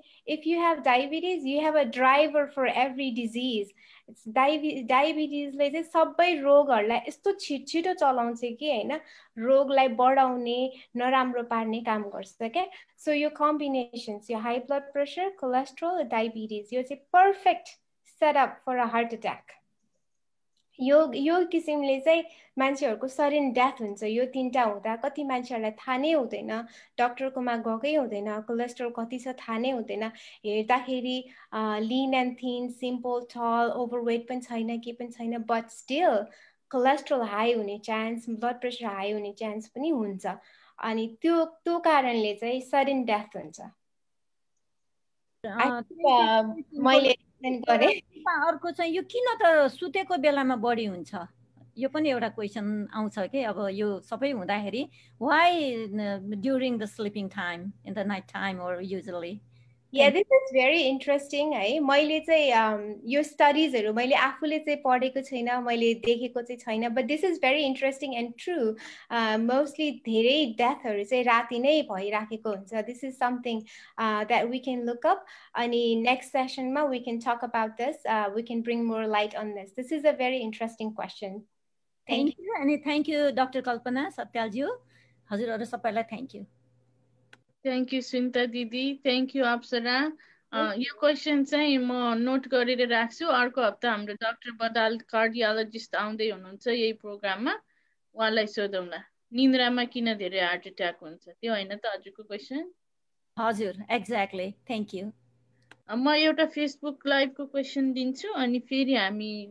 इन्टरेक्सनमा जाउँला है त मेरो चाहिँ प्रेसर भन्दा हार्ट रेट बढी जस्तो हुन्छ 120 ओभर हुन्छ अरे त्यो कारण के होला heart rate 120 heart rate high हुन्छ अरे ब्लड प्रेसर चाहिँ नर्मल हुन्छ अरे अनि हार्ट रेट चाहिँ नर्मली 120 हार्ट रेट चाहिँ 120 सम्म मेरो चाहिँ प्रेसर भन्दा हार्ट रेट धेरै जस्तो 120 ओभर हुन्छ त्यो त धेरै हाई भयो है 120 भन्दा बढी 120 सम्म हार्ट रेट पुग्नु भनेको चाहिँ एबनर्मल नै हो त्यसको चाहिँ अन्डरलाइनिङ कज अरू केही प्रब्लम हुनसक्छ नम्बर 1 डिहाइड्रेसन होइन डिहाइड्रेसन हुँदाखेरि मुटुको रेट हार्ट रेट धेरै हुन्छ है इन्फेक्सन्स हुँदा धेरै हुन्छ यो चाहिँ अब हजुरलाई कति भयो यो हजुरको हार्ट रेट यस्तो धेरै हुन थालेको I would definitely recommend you हजुरलाई चाहिँ डक्टरसँग होइन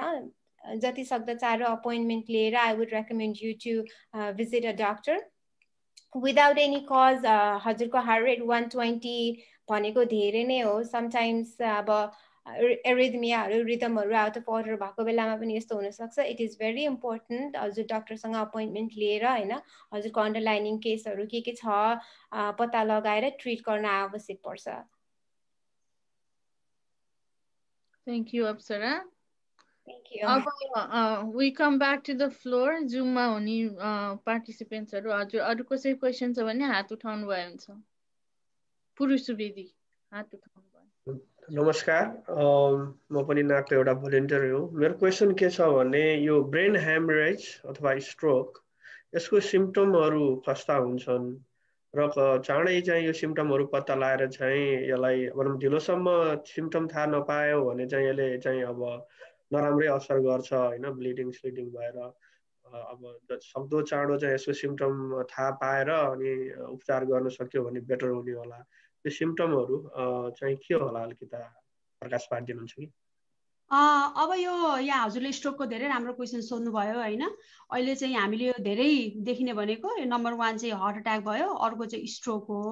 स्ट्रोकमा चाहिँ अब अघि मैले भने जस्तै हाई ब्लड प्रेसरले चाहिँ हाम्रो मुटुको जुन रक्तनलीलाई चाहिँ असर गर्छ अनि हाम्रो ब्रेनमा चाहिँ ब्लड र अक्सिजन कम भएर होइन मस्तिष्कघात ब्रेन स्ट्रोक हुन्छ। अब यो भयो भने के हुन्छ भन्दाखेरि सडनली बोलिरहेको मान्छे नबोल्ने, एउटा साइड हुन्छ नि हात खुट्टा एउटा साइड नचल्ने, टोलाए जस्तो हुने, एकदम कन्फ्युज, नर्मल बोलिरहेको मान्छे चाहिँ अचानक अर्कै खालको देखिने, अब एकदमै टाउको दुख्यो भनेर कम्प्लेन गर्ने, कहिलेकाहीँ एकदम सिभियर हेडेक होइन, एकदमै रिङ्गटा लाग्यो जस्तो हुने, हात नचल्ने, खुट्टा नचल्ने, त्यस्तो समस्याहरू देखिन सक्छ। त्यस्तो भयो भने चाहिँ तुरुन्तका तुरुन्तै अमेरिकामा हुनुहुन्छ भने त 911 कल गरेर जति सक्दो हस्पिटल गएर हस्पिटलमा ट्रिटमेन्ट गर्न सकियो भने त्यो रिकभर हुने चान्स हुन्छ। किनभने स्ट्रोकले त प्यारालाइसिसै गराउँछ। प्यारालाइसिस भनेको चाहिँ हजुरको हात खुट्टा नै नचल्ने र पछि एकदम डिसेबलै गराउने कि डेथै पनि हुन सक्ने हुन्छ। धन्यवाद। मेरो एउटा थियो प्रश्न। हजुर, एउटा यो धेरै भइराख्ने सुनिराखेको र हाम्रो आफ्नै नजिकको मान्छेमा एउटा कस्तो भयो भने ग्यास्ट्रिकको जस्तो समस्या थियो, त्यही भएर हस्पिटल जानुभयो, डक्टरलाई जचाउनु भयो, सामान्य ग्यास्ट्रिककै औषध दिएर पठाइदिनु भयो। त्यो बढ्दै एकदम दुख्ने प्रक्रिया बढ्दा बढ्दै उहाँलाई चाहिँ धेरै सिरियस भयो, कम भएन ग्यास्ट्रिक औषधले। फेरि जाँदाखेरि ओहो तपाईँको त यो हार्टको समस्या छ त, तुरुन्तै गङ्गालाल जानुहोस् भनेर पछि पठाइदिएर अनि त्यति बेलासम्म ड्राइभ गरेर आफै गङ्गालाल गएको मान्छे अनि त्यहाँ गएपछि चाहिँ तुरुन्तै भेन्टिलेटरमा राख्नुपर्ने परिस्थिति आयो। ग्यास्ट्रिक र हार्ट अट्याकको चाहिँ कन्फ्युजन पनि गराउँदो रहेछ धेरै जस्तो। कसरी ठ्याक्कै छुट्याउन सकिन्छ होला? यो चाहिँ एकदमै कमन समस्या हो होइन।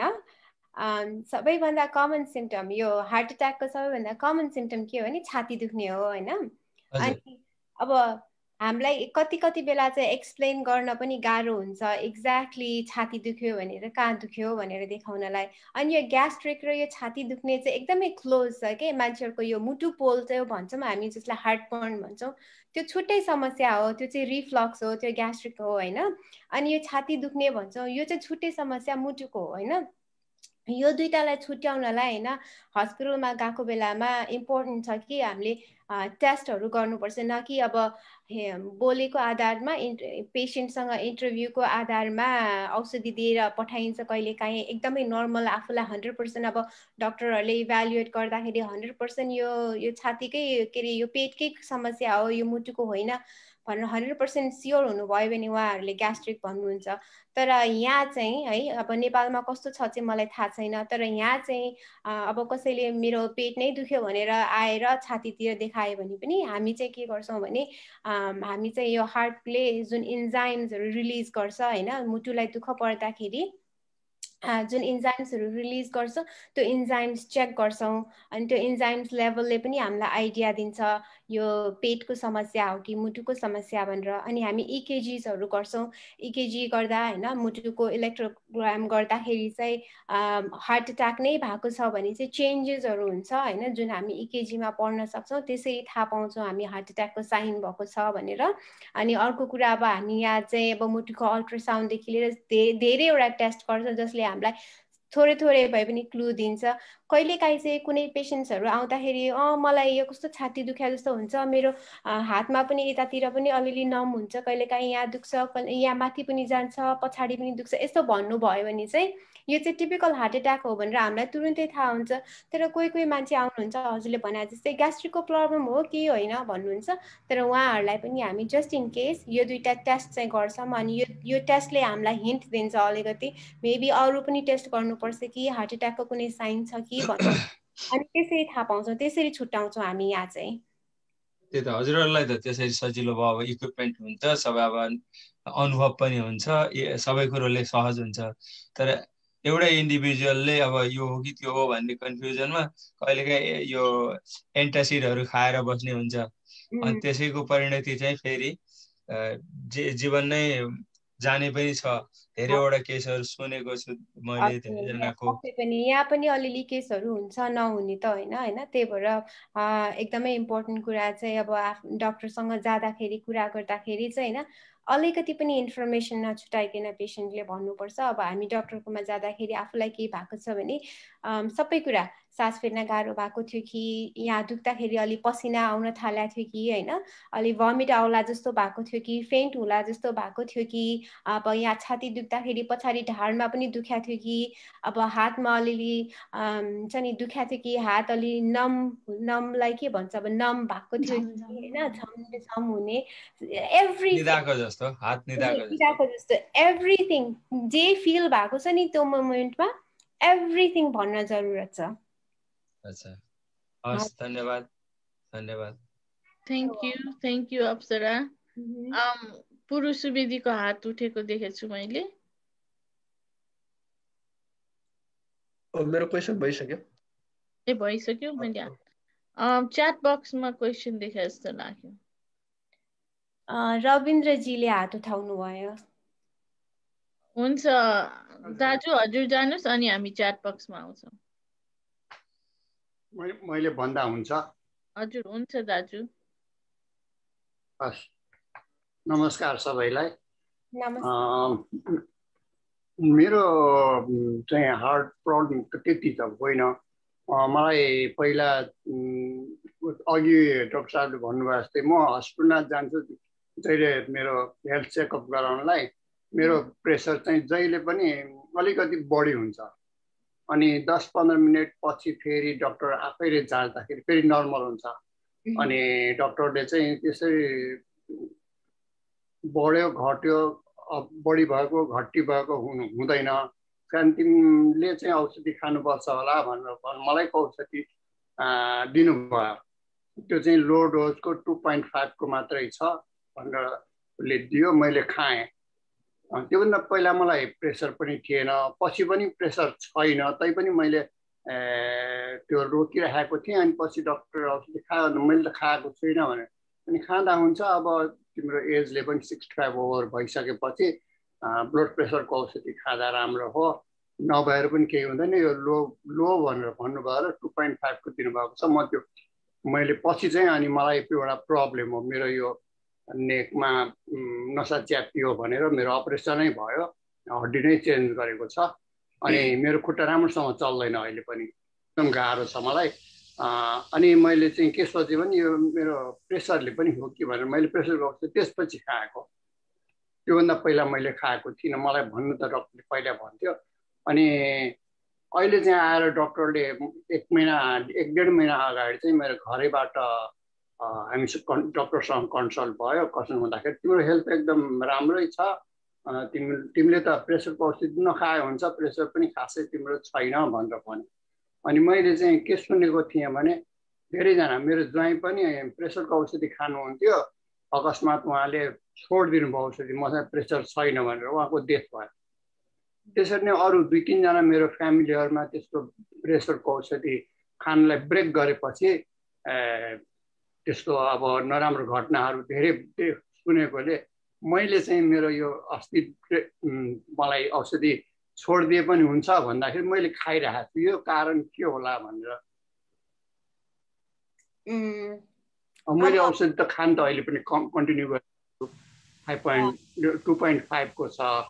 अनि मेरो प्रेसर चाहिँ कस्तो छ भने अहिले म नापिरहन्छु, 2-4 दिनमा नापिरहन्छु। कहिले कहिले मेरो प्रेसर चाहिँ बडीमा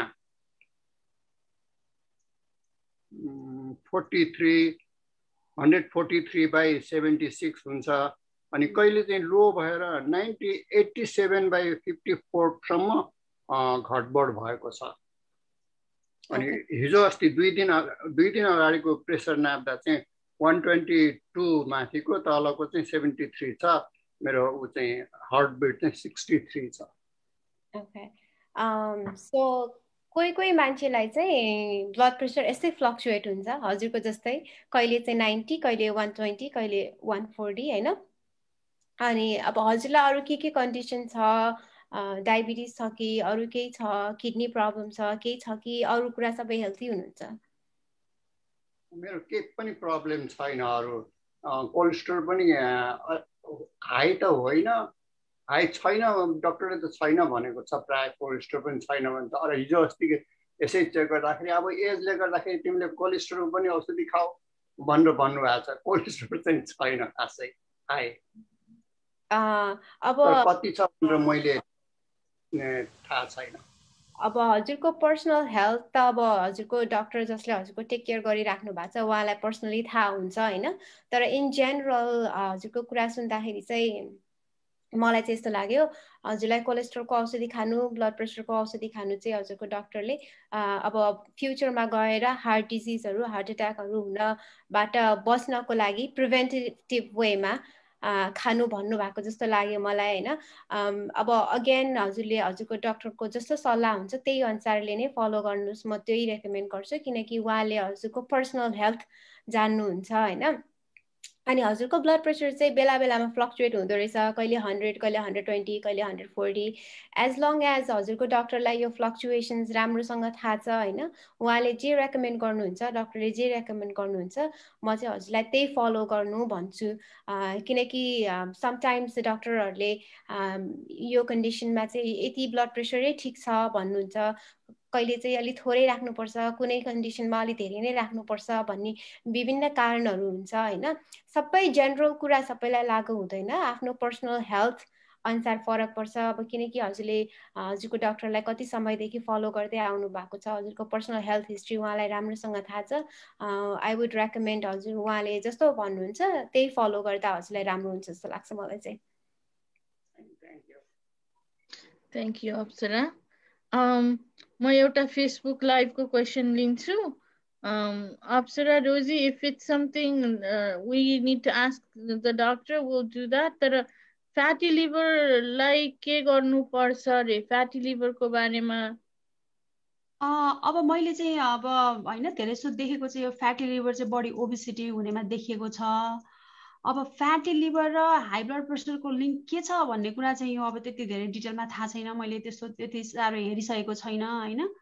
तर फ्याटी लिभर चाहिँ बढी ओबेसिटीमा देखिने हुन्छ। अब त्यो त आफ्नै डक्टरकोमा गएर चेक गर्ने, लिभर इन्जाइम्सहरू कस्तो छ होइन, हाई छ के छ भन्ने कुरा चाहिँ अब डक्टरकोमै गएर देखाउँदा राम्रो हुन्छ। अनि अर्को कुरा, अब फ्याटी लिभर हुनलाई चाहिँ अलि एक्सेसिभ रक्सी खाने मान्छेहरूमा फ्याटी लिभर हुन्छ है। रक्सीले एकदम महत्त्वपूर्ण भूमिका खेल्छ यो लिभर ड्यामेज हुने, यो फ्याटी लिभर हुने, सिरोसिस हुनेमा चाहिँ।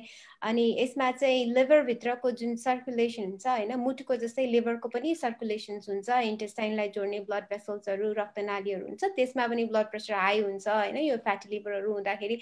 अरू विभिन्न प्रब्लम्सहरू हुन्छ। रोजी दिदीले भन्नुभएको जस्तै लिभरको एन्जाइम्सहरू चेक गर्नुपर्छ, लिभरमा मेटाबोलाइज हुने औषधिहरू कम गर्नुपर्छ होइन, ताकि लिभरलाई धेरै असर नपरोस् भनेर। अगेन यो लिभरको फेरि धेरै डिटेल हुन्छ फ्याटी लिभरको कुरा गर्दाखेरि। अनि यो पनि आफ्नो पर्सनल हेल्थ, आफ्नो पर्सनलाइज समस्याहरूको अनुसार डिफ्रेन्ट हुनसक्छ। डक्टरसँगै आफ्नो पर्सनल हेल्थको कुरा गरेर हिस्ट्री सबै बताएर अनि सल्लाह लिनु चाहिँ राम्रो हुन्छ। थ्याङ्क यू अप्सरा।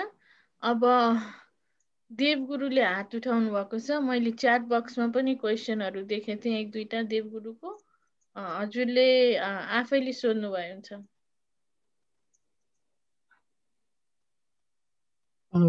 एउटा क्वेसन के हो भनेदेखि, सुनियो? हजुर सुनिराखेको छौँ। हजुर, एउटा क्वेसन के हो भनेदेखि मैले नोट गरेर ल्याएँ, त्यहाँ पोस्ट पनि गरेको थिएँ। Are there any studies on what percentage of high blood pressure patients end up getting off high blood pressure medications with proper lifestyle change? अब यो प्रपर लाइफस्टाइल चेन्जले चाहिँ हाई ब्लड प्रेसर मेडिसिन खानै नपर्ने हुन्छ त भन्ने हजुरको क्वेसन रहेछ होइन। अब त्यो त भन्न सकिँदैन। अब कोही चाहिँ एकदमै धेरै मोडरेट टु भिगरस फिजिकल एक्टिभिटीहरू गरेर ब्लड प्रेसरलाई एकदमै कम ल्याउन सक्नुभयो भने त्यस्तो कन्डिसनमा ब्लड प्रेसर औषधि खान नसक्ने पनि हुन्छ, अथवा हजुरको डक्टरले चाहिँ नखानुस् भनेर भन्न पनि सक्ने हुन्छ। अब यस्तो रिसर्च चाहिँ मैले देखेको छैन, कति पर्सेन्ट के भन्ने कुराहरू चाहिँ मैले हेरेको छैन होइन। तर अलिअलि त लाइफस्टाइलले डेफिनेटली हेल्प गर्छ। तर हजुरको ब्लड प्रेसर चाहिँ कति छ त? अब हजुरको ब्लड प्रेसर 170 180 को रेन्जमा छ, हजुरले लाइफस्टाइल घटाएर 140 150 मा ल्याउनु भयो भने you might still need a blood pressure medicine, होइन त अप्सरा? हजुर हो। यसमा चाहिँ स्टडिज चाहिँ मसँग पनि स्टडिज छैन, एक्ज्याक्ट नम्बर मसँग पनि छैन है, तर इट इज पोसिबल। मेरो पेसेन्ट्सहरू छन् जो चाहिँ डायट र एक्सर्साइज गरेर ब्लड प्रेसर मेडिसिन 1-2 वर्ष खाएर छोडेर पनि अनि ब्यालेन्स ब्लड प्रेसर हुनेहरू पनि छन् होइन।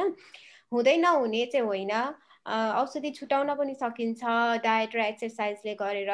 तर अघि रोजी दिदीले भन्नुभएको जस्तै हजुरको ब्लड प्रेसर हाई चाहिँ कतिसम्म हाई थियो त्यसमा फरक पर्छ। अब हाई हजुरको 150 160 सम्म छ भने चाहिँ डायट र एक्सर्साइजले मात्र ब्लड प्रेसर घटाउनलाई अलिक गाह्रै पर्ला होइन, अलिक गाह्रै हुन्छ।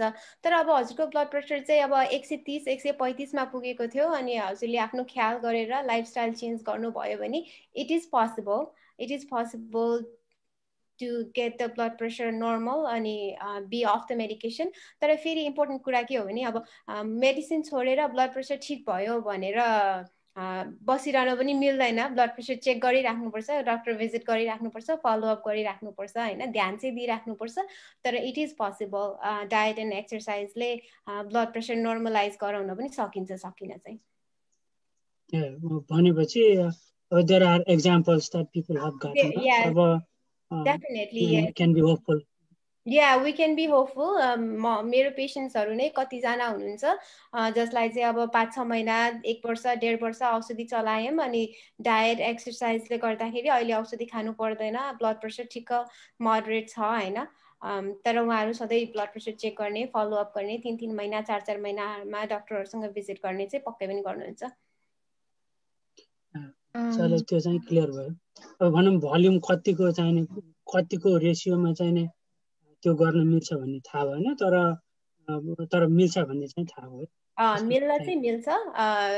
आफू त्यो मान्छे हो कि होइन भनेर एक्सपेरिमेन्ट गर्न चाहिँ आफैले पर्छ अनि औषधि खानुपर्ने बेलामा चाहिँ खानुपर्छ। किनकि अब डायट र एक्सर्साइजले मात्र हुन्छ नि ब्यालेन्स गर्छु भनेर 130 140 50 हुने बेलासम्म कुरेर बस्न चाहिँ हुँदैन।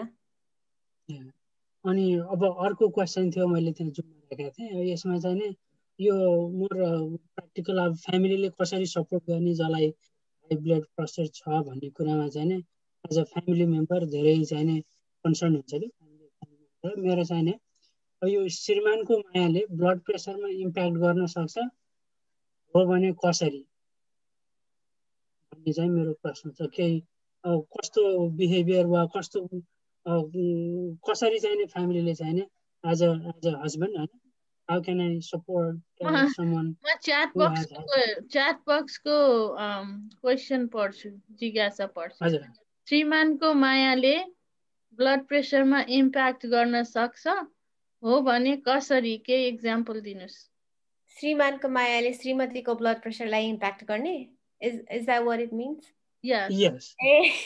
Okay, यो चाहिँ एकदम इन्ट्रेस्टिङ क्वेसन है, मैले सुनेको थिइनँ पहिला।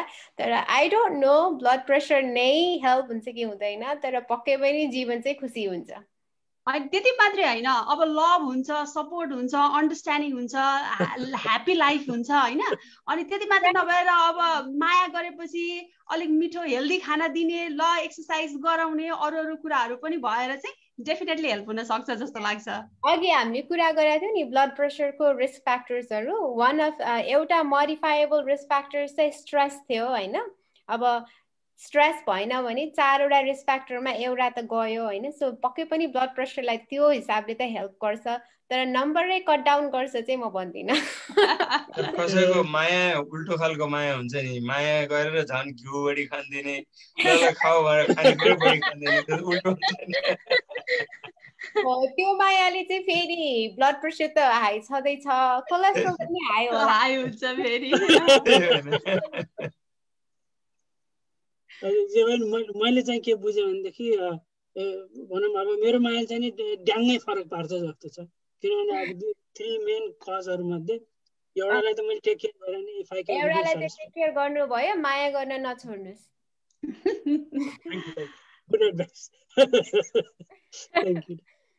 म एउटा फेसबुक लाइभबाट लिएँ, अनि त्यसपछि हामी ऱ्याप अप गर्नुपर्छ होला किनभने हामी अलिकति ओभर टाइम भयौँ तर दिस इज गुड भ्युवर्स पनि धेरै हुनुहुन्छ यहाँ पनि रमाइलै भइरहेको छ हामीलाई क्वेसन एन्सर होइन झमक कार्कीले भन्नुहुन्छ हामी घरमा फ्रुट सलाद थपेर 12 नून र डिनर 7 PM भित्र खान्छौँ मिसेसले सुगर बीपी युरिक एसिडको दबाई छोडिन् डक्टर्सहरूको इनपुट इज वेलकम हरिओम म एउटा कुरा भनौँ यो क्वेसन रोजी र अप्सरालाई सोध्न अगाडि so it sounds like right diet र खानेको टाइमिङ सबै मिलाएको भएर औषधि छोड्नु भयो भनेर लेख्नु भएको छ तर यो क्लियर छैन कि डाक्टरको सुझावले छोड्नु भएको हो या आफैले फिल गुड भएर छोड्नु भएको कमेन्टरी बाई अप्सरा एन्ड रोजी अब म चाहिँ के भन्छु भने त्यो त धेरै राम्रो सलाडहरू फ्रेस फ्रुट भेजिटेबलहरू खानु भएछ हैन त्यो त एकदमै राम्रो भयो तर अब यो औषधि के को औषधि खानुहुन्थ्यो के औषधि त्यसरी छोड्नु भयो भन्ने कुरा चाहिँ अलिकति त्यहाँ बुझ्नुपर्ने हुन्छ किनभने कति औषधिहरू चलाइसकेपछि डाक्टरको सल्लाह बिना चाहिँ हामी छोड्नलाई चाहिँ सुझाव दिदैनौं सल्लाह दिदैनौं त्यही भएर अब राम्रो हेल्दी ह्याबिट्स हैन हेल्दी इटिङ चाहिँ गरिरहनु तर यो औषधि चाहिँ को उसमा चाहिँ म चाहिँ डेफिनेटली डाक्टरसँग सल्लाह गर्न रेकमेन्ड गर्छु